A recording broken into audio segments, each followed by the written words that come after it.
Back when I was 12, I went to a private school, so I needed to take a long walk to my apartment, since the school was a bit far from the city center. This was in Croatia, so I had a lot of public transport options to get home. My usual routine was to get on the bus to the station in front of my school, all the way down to the main street, then take a tram to a public park and walk home the rest of the way. Our school had a double timetable where one week we went to school in the morning and the other week we had classes in the afternoon. This happened during one of my afternoons.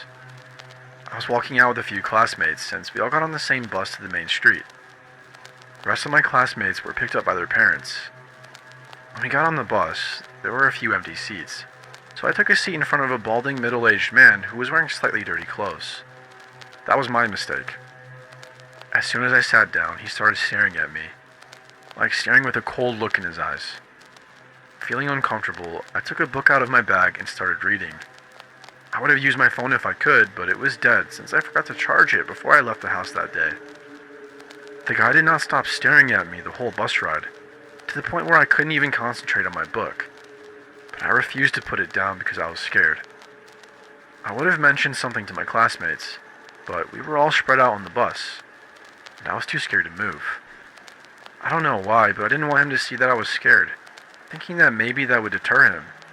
Or maybe I thought he was just staring at me for some stupid reason. When we finally got to our stop, my classmates and I all got off, and some of us headed to the tram station while the others walked away to their houses. The guy who was staring at me also got off with us, and he started tailing us while keeping a fair distance. I told one of my friends about this, but urged him to not look back, thinking ignoring him would be the best option. When we got to the station, different people got on different trams, since each of them had a different route. I needed to take tram number 2, so did my friend. We waited for it to arrive, and the guy was somewhere to our right, but we refused to look at him. When our tram arrived, my friend and I got on, but so did the creepy guy. When I arrived at my stop, I tried to quietly discuss with my friend about getting off with me, just in case. Then we saw the guy get off himself first and started heading into the park, opposite where I needed to go. He probably overheard us talking, since there were barely any people in the tram at the time. It was around 9 p.m. But I didn't think of that, so I thought it had all been a misunderstanding. When I got off, and the tram had sped away to the next station, I started walking home.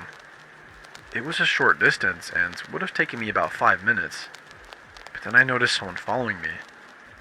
I immediately knew it was the same guy again, so I picked up my pace and walked to my apartment. As I turned a corner into the alley that housed my apartment, the guy was getting closer.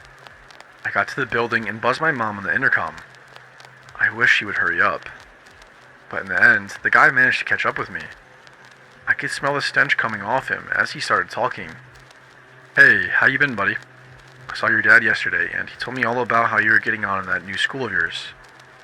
And then I immediately knew he was lying, since my dad had been away on work-related business for months, and hadn't returned home in that time once. I didn't know what to do, so I just stood there quietly staring at him. Just then, the door buzzed and unlocked, so I bolted for it. I managed to rush in and start running up the stairs, but he was following behind me, running himself. Never in my life have I felt such an adrenaline rush as I ran up the stairs to the 3rd floor. And I had a backpack with books weighing me down, so I had a disadvantage. But in the end, I managed to arrive at our door, where my mom was happily waiting for me. With no warning, I shoved her away from the door as I entered before slamming it shut. Fortunately, the guy had enough common sense not to continue chasing after me. I told my mom what had happened, and she called the police, and they arrived some time later, questioning me on how the guy looked and what exactly happened. In the end, they looked at the camera footage, but since it was so dark out and I didn't turn on the indoor building lights as I entered, they weren't able to get a clear view of his face. For 2 weeks, I was too scared to go home alone, so my mom picked me up every time, until 2 weeks later, when on the news it was said how a man was arrested for the attempted kidnapping of children, and the face they showed was the exact one I saw that night. So I finally breathed a sigh of relief, knowing I was safe for now. But that didn't excuse the fact that I was careless with not charging my phone. There were still so many people out there. Everyone, please stay safe out there.